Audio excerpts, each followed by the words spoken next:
주의 전에 올라오신 여러분을 주님의 이름으로 환영하고 축복을 드립니다. 예수님께서는 천국에 대한 비유를 말씀하실 때에 겨자씨와 같다라고 말씀하십니다. 이 이야기를 듣는 당시 사람들은 몹시 당황했습니다. 왜냐하면 당시의 겨자씨는 작은 것, 변변치 못한 것의 대명사로 알려졌기 때문입니다. 당시 사람들은 주님의 날이 오게 되면 예루살렘이 세계에 우뚝 솟게 될 것이고 다른 모든 나라들이 그 앞에 엎드리게 될 것이다 라는 것을 믿었습니다. 왜냐하면 구약에서는 늘상 하나님 나라에 대해서 말씀하실 때에는 커다랗고 위험 있는 백향목에 빗대어서 말씀하셨기 때문입니다. 일례로 에스겔서 17장 22절부터 23절의 말씀을 보게 되면 당시의 이스라엘 백성들이 하나님 나라에 대해서 어떻게 인식했는가를 우리는 알 수가 있습니다. 우리 이 말씀을 함께 읽어보기를 원합니다. 같이 읽겠습니다. 주 여호와께서 이같이 말씀하시되 내가 백향목 꼭대기에서 높은 가지를 꺾어다가 심으리라. 높고 우뚝 솟은 산에 심되 이스라엘 높은 산에 심으리니 그 가지가 무성하고 열매를 맺어서 아름다운 백향목이 될 것이요 각종 새가 그 아래에 깃들이며 그 가지 그늘에 살리라. 아멘. 구약에서 하나님 나라를 상징하는 것들은 언제나 아름답고 우아하고 위세 있는 거대한 백향목이었습니다. 백향목은 성전이나 제단, 궁전을 짓는데 아주 유용하게 사용되는 최대의 최고급 목자재였습니다. 척박는 땅에 사는 다른 나무들에 비해서 백향목은 그야말로 위풍당당한 그 자체였습니다. 그런데 예수님께서는 하나님 나라를 이 백향목에 빗대어서 말씀하신 것이 아니라 한낱 보잘것없는 겨자풀에 빗대어서 하나님 나라를 말씀하고 계십니다. 그러니 사람들이 얼마나 의아해했겠습니까? 겨자씨는 크게 자라나야 3m 정도밖에 되지 않습니다. 위험하고는 너무나도 거리가 멉니다. 나무라기보다는 풀에 가까운 것이 바로 겨자씨였습니다. 게다가 겨자풀은 번식력이 너무나 좋아서 급속히 퍼져나가게 됩니다. 그래서 토양을 망가뜨리는 그러한 일을 행하기 때문에 당시의 농민들은 이것이 기피의 대상이었습니다. 그런데 왜 예수님께서는 굳이 하나님의 나라를 겨자풀에 빗대어서 말씀하고 계신 것인가? 여러분, 사람들은요 크고 위대한 것을 갈망하면서 하루하루를 살아가고 있습니다. 스스로 백향목처럼 위험있고 큰 나무가 되어서 자신의 영향력을 높이려고만 합니다. 그래서 그런지 어릴 적부터 너는 크게 되어야 된다, 너는 성공하는 존재가 되어야 된다 라는 것들을 늘상 내면화시키면서 살아왔습니다. 늘 경쟁 속에서 작은 일에는 만족하지 못하면서 우리가 살아왔습니다. 살면서 이것이 충족되지 못하면 삶은 공허해지고 무엇인가를 경쟁해서 경취하려고 하니까 육신은 점점 힘겨워지고 영혼은 명투성이로 변하게 됩니다. 그런데 예수님께서는 이러한 삶을 살아가는 인생들에게 백향목이 아니다, 하나님 나라는 겨자풀과 같은 것이다 라고 말씀하고 있습니다. 하나님 나라는 크고 위대한 것이 아니라 작고 여린 것에서부터 비롯되어지는 것이다 라는 것을 분명하게 말씀하고 있습니다. 그래서 주님께서는 항상 겨자풀처럼 고통받고 힘들어하는 연약한 사람들을 위로하고 그들을 긍휼히 여기는 삶을 살았습니다. 다시 말하면 예수님 자체가 겨자풀과 같은 인생을 살아간 분임을 우리는 알고 있습니다. 저는 다윗이 고백한 오늘 시편 13편 말씀 속에서 주님께 주시는 이러한 마음을 느낄 수가 있었습니다. 여러분이 생각하는 다윗 왕은 어떠한 존재로 여러분에게 그려지시고 있습니까? 사무엘상과 사무엘하에 보면 다윗의 일대기한 부분을 잘 말씀해 줍니다. 다윗은 강한 인상의 카리스마를 소유한 인물로 등장을 합니다. 실제로 그는 강력한 리더십을 가지고 있는 장군이었고 이스라엘 민족을 지혜롭게 이끌어갔던 임금님이었습니다. 마치 백형목과 같은 위험 있는 큰 존재였습니다. 그래서 그런지 다윗은 지금도 이스라엘 백성들에게 위대한 성군으로 남겨져 있고, 지금 저와 여러분에게도 인생 속에서 신앙의 성공자로 뽑으라 라면 우리는 서슴없이 다윗 왕을 뽑습니다. 그런데 다윗이 지은 많은 시편들을 보게 되면 그도 또한 인생의 희노애락을 다 나누었던 인물이었음을 깨닫게 됩니다. 그도 우리와 마찬가지로 자신에게 닥쳐오는 괴로움과 고통 속에서 밤을 지새우면서 울부짖었던 한 연약한 인간임은 실존임을 우리는 깨닫게 됩니다. 마치 너무나도 연약한 겨자뿔과도 같은 존재로 남겨진 그의 모습을 우리는 만나게 됩니다. 오늘 본문인 13편에서도 그의 애절한 심정이 잘 나타나 있습니다. 우리 1절과 2절 말씀을 함께 보기를 원합니다. 1절과 2절입니다. 시작. 여호와여, 어느 때까지니까 나를 영원히 잊으시나이까? 주의 얼굴을 나에게서 어느 때까지 숨기시겠나이까? 나의 영혼이 번민하고 종일토록 마음에 근심하기를 어느 때까지 하오며 내 원수가 나를 치며 자랑하기를 어느 때까지 하리까? 아멘. 처음 시작하는 두 절, 이 두 절에 어느 때까지니까 라는 절규가 무려 4번에 걸쳐서 다윗의 입술을 통해서 우리에게 말해지고 있습니다. 이것은 무엇을 의미하는 것입니까? 그 다윗의 상황 자체가 결코 녹록지 않은 고통의 시간임을 우리에게 반증하고 있는 것입니다. 그런데 설상가상으로 지금 처해 있는 상황 속에서 다윗은 하나님 앞에 나 고통스럽습니다, 어렵습니다, 주님께 간절히 간구하고 있습니다만 하나님으로부터 아무런 응답을 받지 못하고 있는 그의 모습, 이것이 다윗에게는 너무나 힘들고 어려운 고통의 순간이었습니다.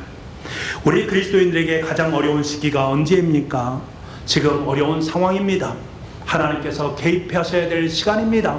그럼에도 불구하고 하나님의 개입을 전혀 느끼지 못한 상황이 우리 가운데 연출되어질 때 우리는 너무나 힘들다라고 말을 합니다. 문제 해결을 위해서 하나님께 간절하게 기도하고 간구했음에도 불구하고 하나님은 마치 아무런 일이 없다는 듯이 응답하지 않을 때입니다. 하나님께서 전적으로 침묵하는 것처럼 보일 때에 우리는 정말로 견디기 힘들고 견디기 어렵습니다. 이러한 상황을 성경에서는 하나님께서 얼굴을 숨긴다라는 표현을 통해서 말씀하고 있습니다. 그렇습니다. 하나님께서 얼굴을 숨기는 것처럼 보일 그 상황이 우리 가운데 있음을 압니다. 그런데 성경을 면밀히 살펴보게 되면 이 말이 사용되는 것을 보면 하나님과 악인과의 관계 속에 놓여 있을 때에 하나님께서는 악인들에게 하시는 말씀이 바로 이 말씀임을 우리는 알게 됩니다. 신명기 31장 18절 말씀에 오면 그들이 돌이켜 다른 신들을 따르는 모든 악행으로 말미암아 내가 그때 반드시 내 얼굴을 숨기리라. 하나님을 떠나서 악한 일을 행하는 그 사람들에게 하나님께서 말씀하십니다. 내가 너희들에게 내 얼굴을 보이지 않겠다, 숨기시겠다라고 약속하고 계십니다. 여러분, 다윗은 악인입니까? 그는 악인이 아닙니다. 하나님 앞에 어떻게 하면 바르게 살까를 고민했던 의인입니다. 그러니까 하나님의 얼굴은 의인인 다윗에게는 반드시 보이셔야만 합니다. 하나님께 기도하면 반드시 기도에 응답하셔야만 합니다. 하지만 하나님은 자신의 얼굴을 숨기신 것처럼 여전히 침묵하고 있습니다. 이러한 상황 가운데 놓인 다윗은 연거푸 하나님의 얼굴을 어느 때까지 숨기시겠나이까 계속해서 하나님께 탄식하고 있는 것입니다. 하지만 우리는 지금 다윗의 탄식을 보면서 그 탄식 속에 담겨져 있는 또 다른 의미, 더 깊은 영적인 의미를 느끼는 것이 참 중요합니다. 지금 다윗은 어느 때까지니까 하는 하나님께 탄식하는 것처럼 보이지만 그 탄식의 내면의 깊은 이면 속에는 자신을 향한 회개가 포함되어져 있다는 것을 우리는 알아야만 합니다. 이 고백 속에는 이런 생각이 내포되어 있는 것입니다. 혹시 이렇게 몸부림치면서 탄식하면서 어느 때까지입니까? 라고 하나님께 계속해서 탄원해 보지만 하나님은 아무런 응답이 있는 것, 이것은 분명히 문제가 있는 것 아니겠는가? 그렇다면 문제는 하나님께서는 문제가 없는 것을 나는 아는데 그렇다면 문제는 누구에게 있는가? 바로 나에게 있는 것이 아닌가? 내가 그동안 알지 못했던 허물들이 내 삶 가운데 있는 것 아닌가? 내가 회개해야 되는데 여전히 회개하지 못하는 교만한 그 부분이 내 마음속에 있는 것은 아닌가? 하나님, 이것을 깨닫게 도와주옵소서. 이 모습이 지금 탄식 속에 고스란히 담겨져 있다는 사실을 인식하는 것이 중요합니다. 창세기 기록된 가인과 아벨의 이야기는 우리를 잘 알고 있습니다. 하나님께서 아벨의 제사는 받으시고 가인의 제사는 받지 않으십니다. 그러자 가인은 하나님에 대해서 몹시 분해서 얼굴이 안색이 변하게 됩니다. 가인은 도대체 이해할 수 없습니다. 왜 하나님께서 동생의 재물은 받아주시는데 자신의 재물은 받아주지 않는가 이해할 수가 없습니다. 그래서 분하고 억울해서 얼굴색이 벌겋게 달아올랐습니다. 가인은 하나님께 제물을 드리면서 감사의 제사를 드립니다. 하지만 하나님은 제물을 받지 않으십니다. 이런 상황 속에서 답답해진 가인은 하나님께 또다시 제사를 드리면서 간구하면서 기도합니다. 하지만 여전히 하나님은 받지 않으십니다. 하나님, 왜 나에게 응답이 없는 것입니까? 동생에게는 응답하신 하나님, 왜 나에게는 이토록 응답이 없으신 것입니까? 어느 때까지 응답하지 않으시겠습니까? 하나님 앞에 탄식을 하고 있습니다. 하지만 여전히 하나님은 응답이 없으십니다. 기가 막혀서 화가 납니다. 안색이 벌겋게 달아오르게 됩니다. 여러분, 이때 가인이 취할 행동은 어느 때까지니까? 어느 때까지니까? 어느 때까지 응답이 없으신 것입니까? 분해서 안색이 변하는 것, 그것이 아닙니다. 그는 자신에게 질문을 던져만 합니다. 하나님, 내 재물에 문제가 있는 것이 아닙니까? 하나님, 내 삶에 문제가 있는 것은 아닙니까? 내가 지금까지 살아온 삶이 하나님 앞에 부끄러운 모습이 있는지 그것을 알기를 원합니다. 자신을 돌아보아야만 합니다. 이것이 정상 아니겠습니까? 그러나 이 가인은 그렇게 하지 못했습니다. 자신을 돌아보기는커녕 자신의 문제를 동생에게 전가시키고 분을 참지 못하고 있습니다. 그 결과 동생을 죽였습니다. 하나님께서는 가인의 재물을 받지 않으신 것은 이 과정을 통해서 가인의 삶을 들여다보기를 원하셨습니다. 가인에게서 하나님을 향한 죄된 모습이 있는 그것을 보게 하시고 그것을 회개하기를 원하셨습니다. 하지만 가인은 이 사실을 깨닫지 못했습니다. 하나님의 마음을 알지 못한 것이지요. 여러분, 지금 다윗이 이런 상황입니다. 다윗도 하나님께 기도하고 간구합니다. 계속해서 제사를 드립니다. 그럼에도 불구하고 응답도 없고 제사도 받지 않으십니다. 이때 다윗은 어떤 행동을 취합니까? 그는 하나님께서 얼굴을 숨기신 이유를 타인에게서 찾지도 않습니다. 타인에게 전가시키지도 않습니다. 타인에게 해를 끼치지도 않습니다. 그는 그 이유를 타인이 아닌 자기 자신에게서 찾으려고 노력하고 있습니다. 가인과 다른 그의 모습을 만나게 되는 것이지요. 사랑하는 성도 여러분, 성숙된 그리스도인들은 자신의 문제에 대해서 남을 탓하지 않습니다. 타인에게 그 문제를 전가하지 않습니다. 우선 자기 자신에게 잘못된 부분이 없는지를 살피게 됩니다. 자신에게 여전히 남겨져 있는 죄의 찌꺼기들이 있다면 그 찌꺼기들을 성령 하나님께서 보여주시기를 간구합니다. 반면에 성숙하지 못한 사람들은 가장 큰 특징이 무엇인가? 남을 탓하는 것입니다. 책임을 전가하는 것입니다. 요즘 우리가 살아가는 이 시대의 모습은 과연 어떠합니까? 어떤 문제에 대해서 자신의 책임을 지려고 하는 사람 찾아보기가 참 드뭅니다. 반면에 그 문제를 타인에게 전가시키려 하는 분들은 너무나도 많이 만납니다. 우선 자신에게 문제의 잘못된 점을 찾으려는 사람보다 다른 사람에게 책임을 전가해서 자신의 잘못을 무마시키려고 하는 사람이 너무나도 많이 있습니다. 자신의 주장은 옳다라고 말을 하지만 다른 사람의 주장은 들으려고도 하지 않는 우리의 모습을 만날 때가 많이 있습니다. 여러분, 단순히 사회만 그렇습니까? 영적인 부분에서도 마찬가지의 모습이라는 거예요. 하나님께서 내 내면을 들여다보시기 위해서 성령 하나님을 통해서 내 내면을 들여다보게 만드십니다. 내 죄성을 들여다보게 만드십니다. 그러나 우리는 머리를 흔듭니다. 하나님, 이것은 나에게 관계된 문제가 아닙니다. 내 탓이 아닙니다. 저분의 탓입니다.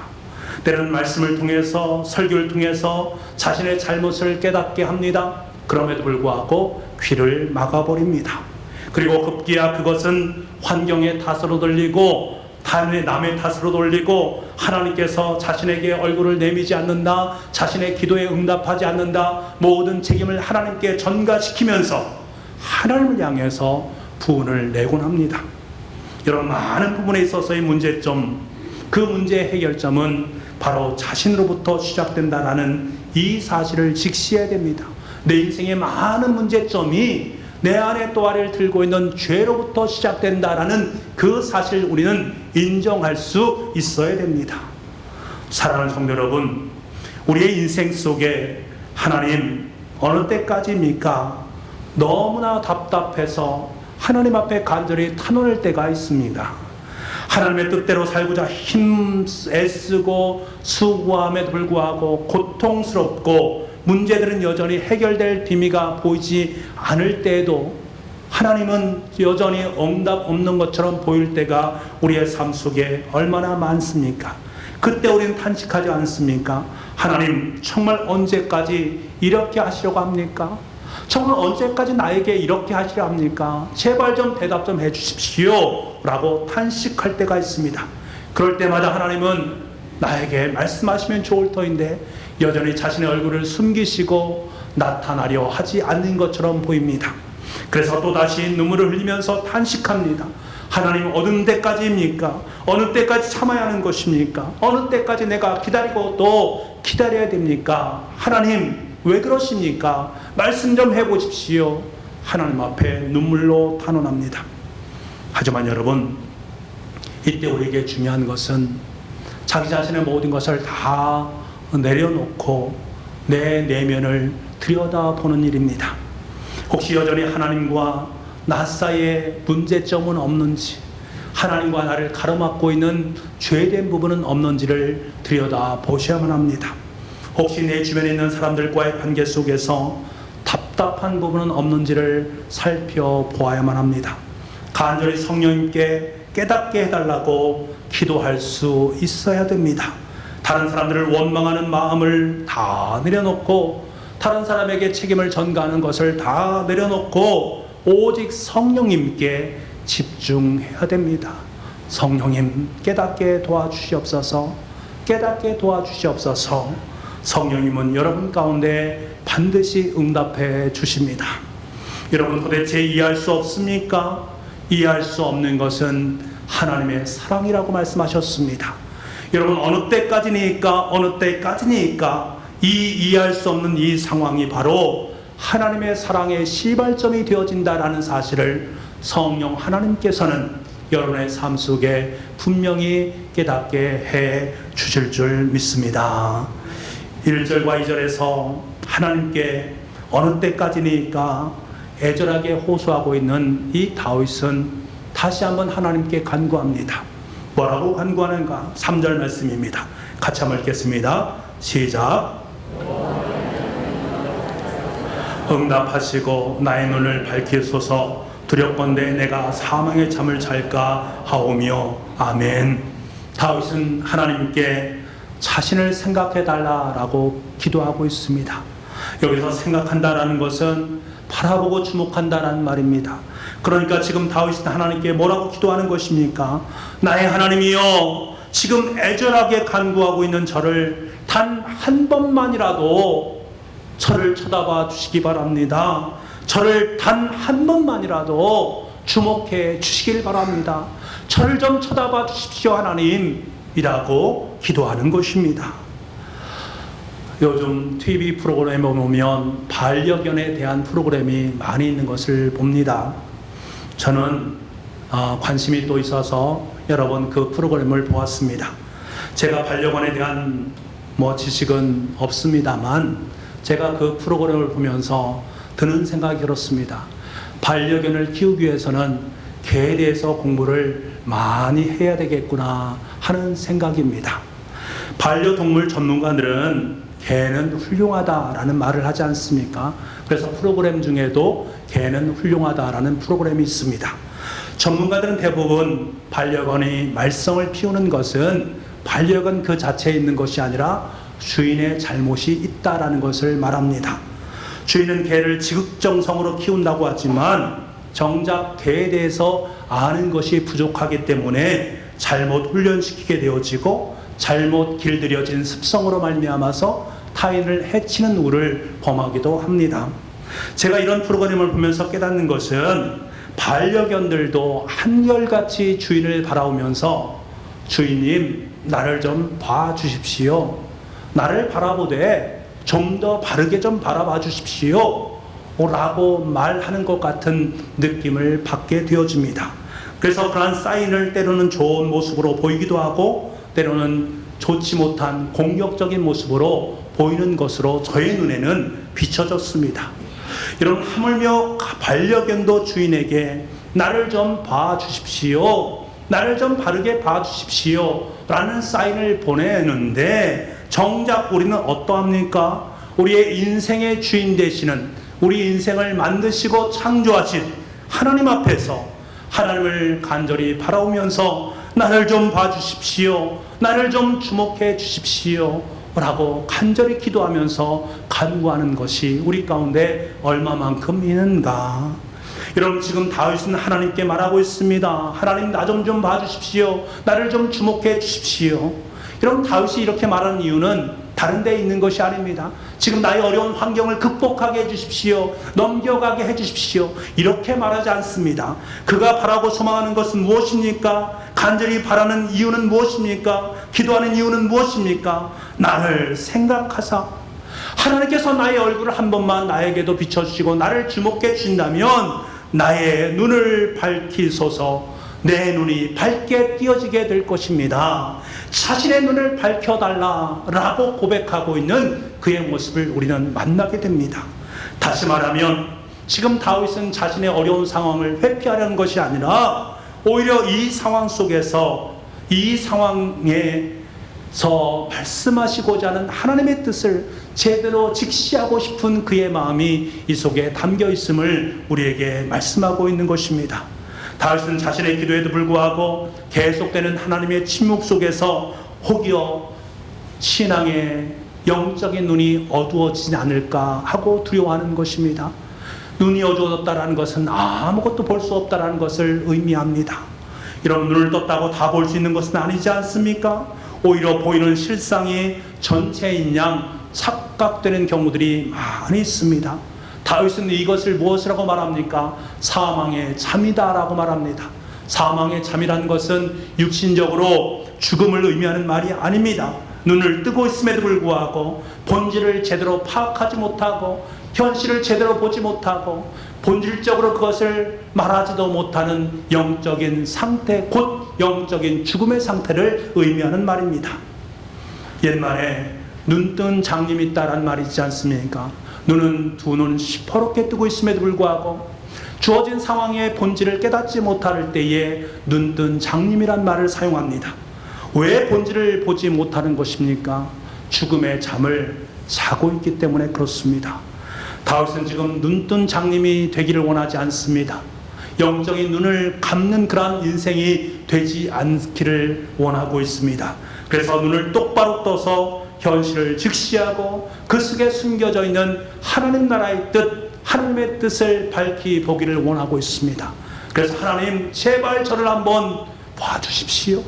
주님과 눈이 마주친다면 주님의 뜻이 무엇인가를 비로소 깨달을 것 같습니다. 제발 그렇게 좀 해주십시오 간구하고 있는 것입니다. 여러분, 그렇습니다. 우리에게 무엇보다 중요한 것이 바로 이 부분입니다. 우리는 영적인 눈을 똑바로 떠야 합니다. 우리가 살아가는 삶의 현실을 분명하게 직시할 수 있어야 됩니다. 그때 우리는 비로소 보기 시작합니다. 이해할 수 없는 그곳에서 일하시고 있는 하나님의 열심을 보게 되고, 숨겨졌던 것처럼 여겨졌던 하나님의 얼굴이 서서히 분명하게 드러나는 것을 보게 될 것입니다. 저는 어느 장로님의 포스트 코로나 시대의 성찰이란 글을 읽으면서 참으로 많은 감동을 받았습니다. 그분의 글은 이렇습니다. 제가 읽어드리겠습니다. 코로나19는 우리의 얼굴을 가리라 합니다.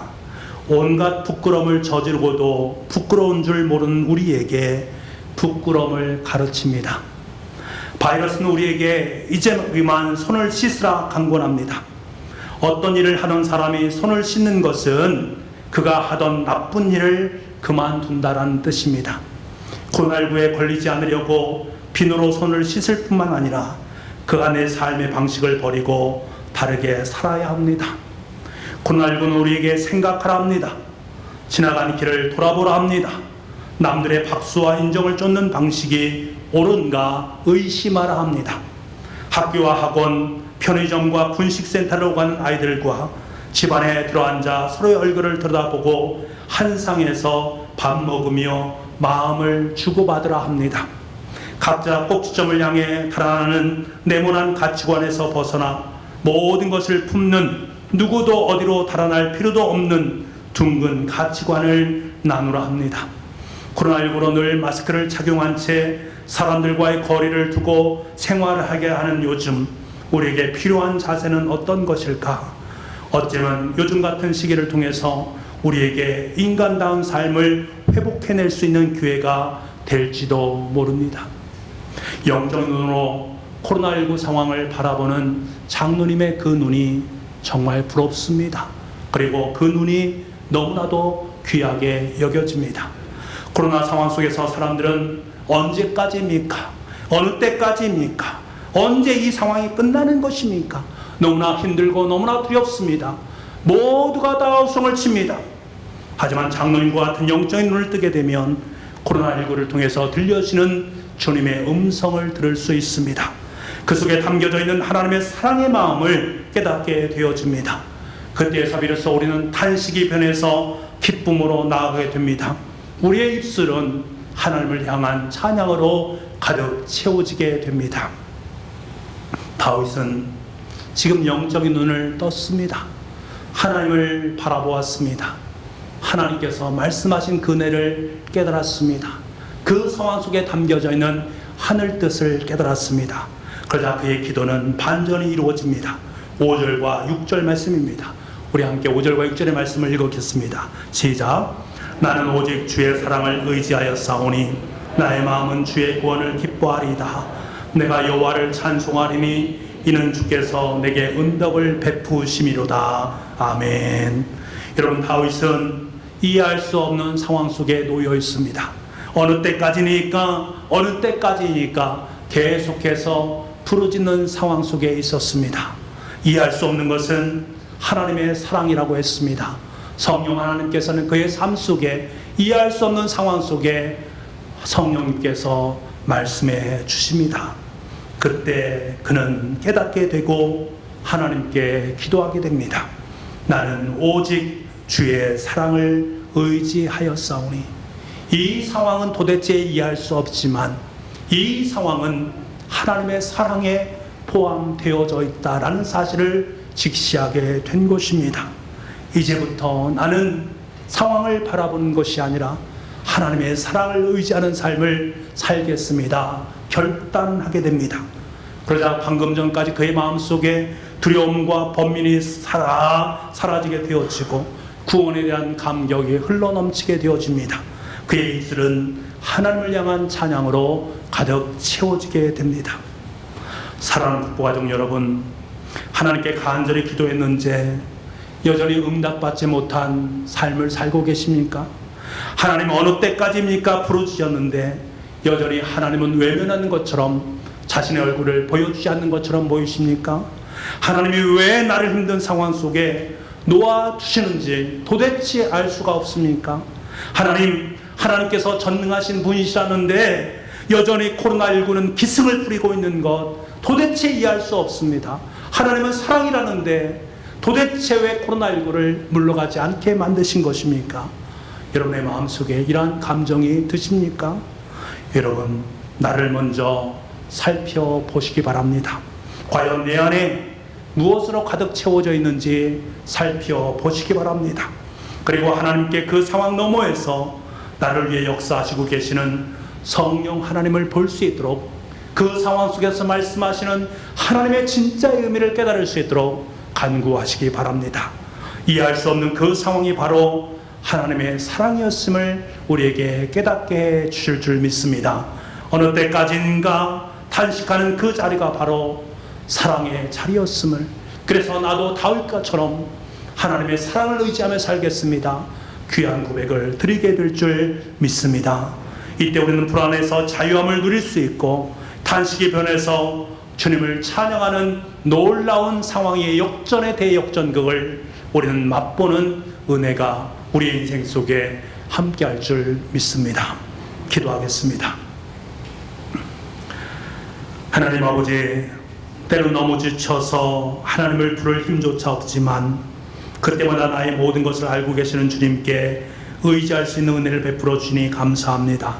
나에게 처한 알 수 없는 탄식의 상황 속에서 나를 먼저 돌아보게 하시고 그 속에 담겨져 있는 하나님의 또 다른 사랑을 발견케 하여 주시옵소서. 그래서 이해할 수 없는 것은 하나님의 사랑입니다라고 고백할 수 있는 우리가 되게 하여 주옵소서. 우리의 모든 상황 속에서 지금도 여전히 일하시고 계신 하나님을 볼 수 있도록 우리의 눈을 주님의 빛으로 밝혀 주시옵소서. 그래서 내가 어디에 있든지 어느 시간을 살아가든지 늘 그 자리에서 하나님을 기뻐하고 찬양하는 인생이 되게 하여 주옵소서. 모든 말씀을 예수님의 이름으로 기도하옵나이다. 아멘.